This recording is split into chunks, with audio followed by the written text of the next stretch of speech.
Hello बच्चों, स्वागत है आप सभी लोगों का।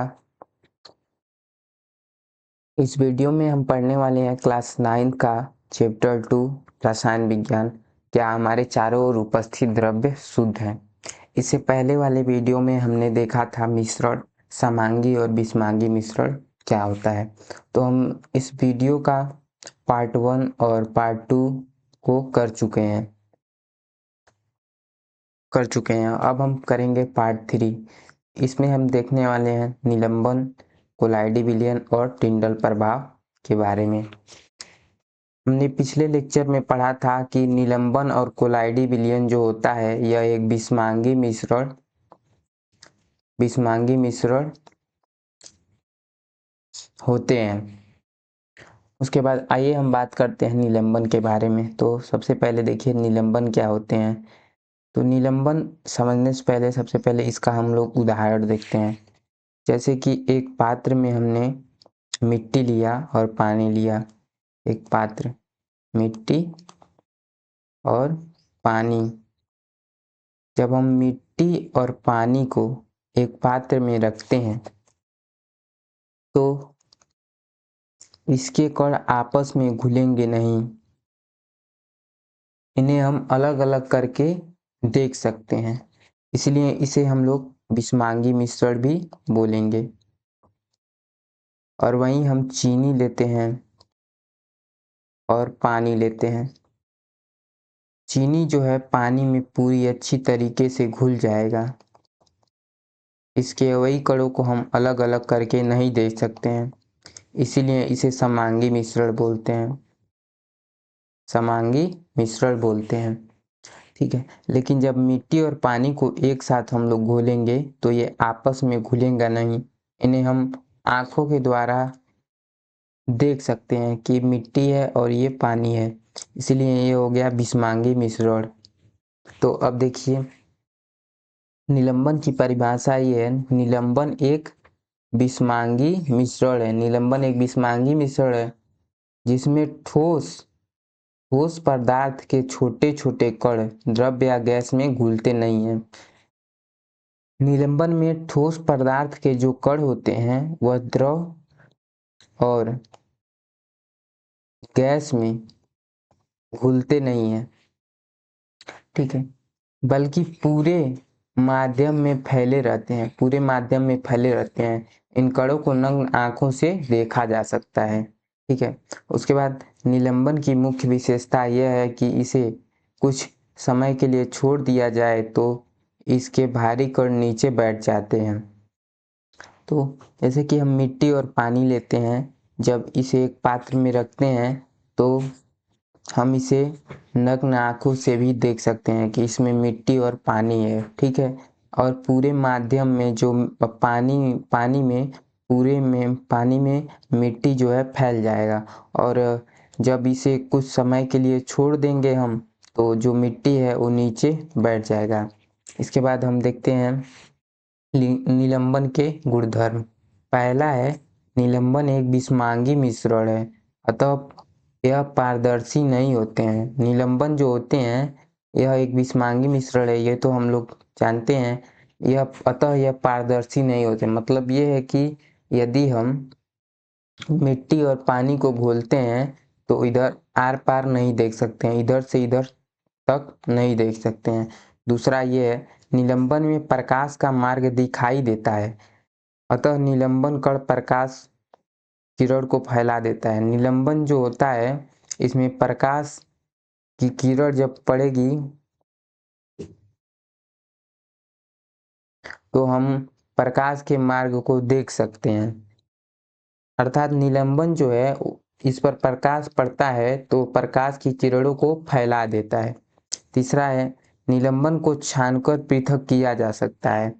एक पात्र में हम लोग पानी और बालू लेते हैं पानी और बालू लेते हैं तो एक घोल बनाने के बाद इसे हम छाने तो इन अलग अलग कर सकते हैं, पानी और बालू को अलग अलग कर सकते हैं, ठीक है। अब चौथा ये है निलंबन के कण को आसानी से देखा जा सकता है, लेकिन विलयन तथा कोलाइडी को नहीं देखा जा सकता है। निलंबन के जो कण हैं उन्हें हम आसानी से देख सकते हैं, जैसे इस उदाहरण में हमने बताया। इसमें पानी और बालू को अलग अलग देख सकते हैं, लेकिन जो विलयन होता है, विलयन हम आने वाले लेक्चर में, अगले लेक्चर में पढ़ेंगे, और कोलाइडी के बारे में इसी में पढ़ेंगे। तो इसे हम नग्न आँखों से देख सकते हैं। नग्न आँखों से निलंबन को देख सकते हैं, लेकिन विलयन और कोलाइडी के कण को हम नहीं देख सकते हैं। उसके बाद पांचवा ये है, निलंबन अस्थायी होते हैं। कुछ समय रखने पर विलय के कण नीचे बैठ जाते हैं और निलंबन समाप्त हो जाता है। जैसे निलंबन का जो घटना है, यदि हम एक पात्र में पानी और बालू को घोलते हैं तो एक कुछ ही समय के लिए, कुछ समय के लिए निलंबन का रूप धारण करेगा और कुछ समय के बाद नीचे बालू बैठ जाएगा। इसलिए जो निलंबन की घटना होती है अस्थायी होती है, कम समय के लिए होती है, और निलंबन कुछ समय बाद समाप्त हो जाता है। उसके बाद हम देखते हैं कोलाइडी विलयन के बारे में। तो कोलाइडी विलयन को समझिए। कोलाइडी विलयन, कोलाइडी विलयन जो होते हैं, इनके कण जो होते हैं वह विलयन से बड़ा होते हैं, और जो निलंबन होता है उनके कणों से छोटा होता है। यही इसकी परिभाषा है। कोलाइडी एक विशेष प्रकार का विलयन है जिसमें विलय के कणों का आकार, ठीक है, विलयन के कणों से बड़ा तथा निलंबन के कणों से छोटा होता है। उदाहरण पर जल तथा स्टार्च का विलयन, ठीक है। यदि जल और स्टार्च का हम विलयन लेते हैं तो जो स्टार्च है यह जल में घुलेगा, तो इसके कण जो होंगे यह विलयन के कण से बड़ा तथा निलंबन के कण से छोटा होंगे। दूसरा है साबुन का विलयन। साबुन का विलयन मतलब कि जल में यदि हम लोग साबुन घोलते हैं तो इसके कण हमें विलयन से बड़े दिखाई देंगे, लेकिन निलंबन से छोटे दिखाई देंगे। इसी प्रकार दूध है, स्याही है और रक्त है। उसके बाद देखिए कोलाइडी विलयन के गुणधर्म। कोलाइडी विलयन समांगी दिखाई देते हैं, लेकिन वास्तव में विषमांगी होते हैं। जो कोलाइडी विलयन होता है वह हमें घोलने पर तो समांगी दिखाई देगा, लेकिन वास्तव में ये विषमांगी होते हैं। के बाद कोलाइडी कणों का आकार। कोलाइडी कणों का आकार छोटा होता है, इसलिए हम इन्हें आँखों से नहीं देख सकते हैं। तीसरा है कोलाइडी विलयन के कणों को छानकर पृथक नहीं किया जा सकता है, क्योंकि ये फिल्टर पेपर से नहीं गुजर सकते हैं। कोलाइडी विलयन को हम छानकर पृथक नहीं कर सकते हैं, लेकिन निलंबन को कर सकते हैं। निलंबन को कर सकते हैं, फिल्टर पेपर से हम लोग छान सकते हैं। जैसे कि यदि हम एक पात्र में पानी में साबुन घोलते हैं तो पूरा घुल जाएगा, लेकिन हम इसे छानकर अलग अलग नहीं कर सकते हैं। यही तीसरा हमें कोलाइडी विलयन का गुणधर्म बताता है। उसके बाद हम देखते हैं कोलाइडी स्थायी होते हैं। कोलाइडी स्थायी होते हैं, इन्हें शांत छोड़ने पर भी अलग नहीं होते हैं। जब हम कोलाइडी विलयन एक बना लिए और इसे एक बार बनाने के बाद यह स्थायी हो जाते हैं, अर्थात ये कभी भी शांत नहीं दिखाई देते हैं। जिस प्रकार निलंबन अस्थायी गुण रखता था, कुछ समय बाद छोड़ने पर जो विलय था वो नीचे बैठ जाता था, विलय का कण नीचे बैठ जाता था, ठीक है। तो यही चौथा गुण है कि यह कम समय के मतलब कि स्थायी होते हैं, मतलब कि हमेशा के लिए, एक बार घोलने के बाद हमेशा ही वही गुण धारण कर लेते हैं। उसके बाद हम लोग देखते हैं टिंडल प्रभाव, जो कि कोलाइडी विलयन का एक गुण है।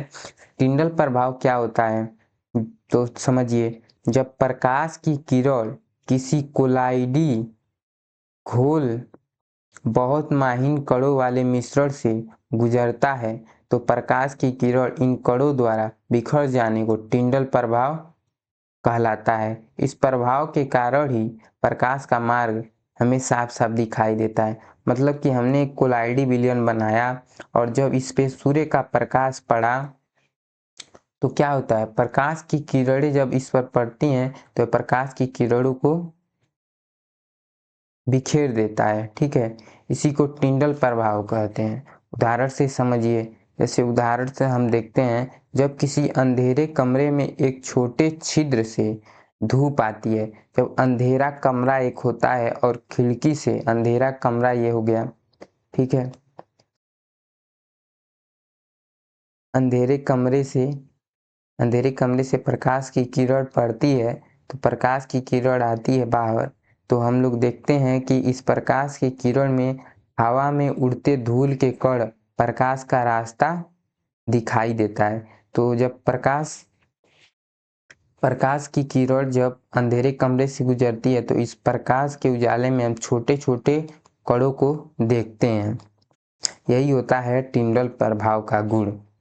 उसके बाद देखिए, हम कोलाइडियों का वर्गीकरण करते हैं। मतलब कोलाइडी विलयन भी कई प्रकार के होते हैं, कुल 8 प्रकार के होते हैं जो 2 माध्यमों पर निर्भर करते हैं। पहला परिक्षिप्त प्रवस्था और परिक्षेपण माध्यम। तो देखिए, कोलाइडी का वर्गीकरण मुख्य रूप से उनके घटकों की भौतिक अवस्था जैसे ठोस, तरल या गैस के आधार पर किया जाता है। एक कोलाइडी में मुख्य 2 प्रमुख घटक होते हैं। कोलाइडी विलयन जो बनाते हैं वो ठोस और द्रव और गैस के आधार पर निर्भर होता है कितने प्रकार के बनेंगे। इसके 2 मुख्य घटक होते हैं। पहला होता है परिक्षिप्त प्रवस्था। तो परिक्षिप्त प्रवस्था ये इसका उदाहरण ये है, उदाहरण नहीं, डिफिनीशन ये है प्रक्षिप्त प्रवस्था का, वे कण जो कम मात्रा में मौजूद होते हैं। जैसे विलयन में विलय, जैसे हम लोग विलयन बनाते हैं, विलयन को तो हम पढ़ेंगे आगे वाले लेक्चर में। विलयन विलयन जब हम बनाते हैं तो वे कण जो कम मात्रा में मौजूद होते हैं। जैसे हमने पानी लिया और चीनी लिया, ठीक है, पानी और चीनी का हमने समांगी मिश्रण बनाया। तो जब पानी जो है, पानी तो इतना रहेगा, मतलब कि हमें पानी इतना लेना पड़ेगा और चीनी चीनी हमें थोड़ा सा लेना पड़ेगा। तो जो पानी है इसी को हम विलायक बोलते हैं, जो अधिक मात्रा में है, ठीक है, और चीनी जो कम मात्रा में है उसे हम लोग विलय बोलते हैं। और इन सभी जब इसे पानी और चीनी को आपस में घोल देते हैं तो ये विलयन बोल जाता है। तो प्रक्षिप्त प्रवस्था वही बताती है वे कण जो कम मात्रा में मौजूद हो। जैसे विलयन में जो विलय होता है वह कम मात्रा में मौजूद होता है, उसी प्रक्षिप्त प्रवस्था बोलते हैं। अब परिक्षेपण माध्यम देखिए, परिक्षेपण माध्यम ये बताता है वह माध्यम जिसमें कण फैले होते हैं, ऐसे विलयन में विलायक। अब हम लोग ने पानी और चीनी का विलयन बनाया तो विलयन में जो विलायक हैं, जैसे कि पानी है, वह पूरे माध्यम में फैला रहेगा, ठीक है, उसे परिक्षिप्त माध्यम बोलते हैं। इनकी भौतिक अवस्था के आधार पर, मतलब परिक्षिप्त अवस्था और परिक्षेपण माध्यम के आधार पर हम कोलाइडी को 8 प्रकार में वर्गीकृत किए हैं। जो एनसीईआरटी में एक डायग्राम है, इसे हम लोग देखते हैं। तो देखिए, कोलाइडी के सामान्य उदाहरण 8 आधार पर हमने बताया। पहला लिया है द्रव को, उसके बाद ठोस, उसके बाद गैस, उसके बाद द्रव, उसके बाद ठोस, उसके बाद गैस, उसके बाद द्रव, उसके बाद ठोस। 8 हो गए, 8 है, 1 2 3 4 5 6 7 8। और प्रक्षिप्त प्रवस्था जिसमें विलय कम मात्रा में होते हैं और विलायक इसमें अधिक मात्रा में, ये विलायक की बात करता है, ठीक है, और ये विलय की बात करता है। तो जैसे देखिए, गैस एक विलायक है, गैस में द्रव जो है वे विलय है। तो इसके प्रकार को हम लोग प्रकार को हम लोग प्रकार के हम लोग एरोसोल बोलेंगे। जो गैस होते हैं, गैस वाले को एरोसोल बोलेंगे, ठीक है। तो जब गैस जो विलायक होता है और द्रव विलय होता है तो बनता है कोहरा, कोहरा बनता है, बादल बनता है, कुहासा बनता है। देखिए कोहरा जो घटना है और बादल की घटना है, कुहासा घटना है, सब ये गैस मतलब कि ये हवा में मौजूद होता है। कोहरा, बादल और कुहासा। और कोहरा में हमें द्रव यानी कि पानी पाया जाता है, बादल में भी पानी पाया जाता है, कुहासे में भी पानी गिरता है, यानी कि द्रव इन सब कोहरा, बादल और कुहासे में, इन सब में गैस की घटना और द्रव की घटना साथ साथ चलती है। उसके बाद ठोस गैस है तो इसमें एरोसॉल, इसका है धुआं। देखिए जो धुआं है स्वचालित वाहन का नीथर है।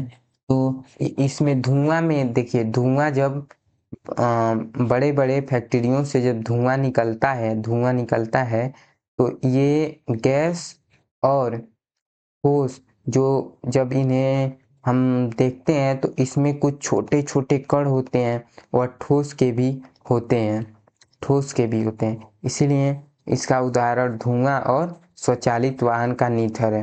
उसके बाद हम जब देखते हैं गैस और द्रव। जब द्रव विलायक हो और गैस द्रव हो तो इसका प्रकार को हम लोग फोम बोलते हैं, शेविंग क्रीम। उसके बाद द्रव और द्रव में देखते हैं, इसे कहते हैं इमल्सन। इमल्सन में दूध हो गया, फेस क्रीम हो गया। उसके बाद हम लोग देखते हैं द्रव और ठोस, इसे बोला जाता है सोल, मैग्नीशियम मिल्क, कीचड़। उसके बाद ठोस, ठोस उसके बाद हम लोग ठोस को देखते हैं। ठोस में गैस है तो इसे भी बोला जाता है फोम। फोम आता है, इसमें रबड़ आता है, स्पंज आता है, परफ्यूम आता है। उसी प्रकार रहता है जैसे कि ठोस में द्रव, जब ठोस में द्रव घुलता है तो इसे जेली बोलते हैं हम लोग, जेली। जैसे जेली हो गया, पनीर हो गया, मक्खन हो गया, इसे एग्जाम्पल। उसके बाद हम लोग देखते हैं ठोस के बारे में। जब ठोस में ठोस घुलता है उसे ठोस सोल बोला जाता है। रंगीन पत्थर, रंगीन पत्थर। उसके बाद पत्थर, दूधिया, कांच। ठीक है, तो आपने देखा कि कोलाइडी विलयन को भी हम लोग वर्गीकरण करते हैं और परिचित प्रवस्था और परिक्षेपण माध्यम के आधार पर हम इसे 8 भागों में बांटते हैं। जो कि आपने देखा कि गैस में द्रव घुलता है, गैस में ठोस घुलता है और द्रव में गैस घुलता है। तो इस लेक्चर में हमने बात किया निलंबन के बारे में, कोलाइडी विलयन के बारे में और टिंडल प्रभाव के बारे में। इससे आने वाले लेक्चर में हम लोग पढ़ेंगे विलयन क्या होता है। तो हमने देखा कि हाँ, कोलाइडी विलयन में हमने पढ़ा है कि कोलाइडी विलयन क्या होते हैं। कोलाइडी विलयन के कण जो होते हैं वो बिलियन से बड़े तथा निलंबन से छोटे होते हैं। तो यही समझने के लिए हमें विलयन भी समझना पड़ेगा। तो अगले लेक्चर में हम लोग विलयन के बारे में पढ़ेंगे। धन्यवाद।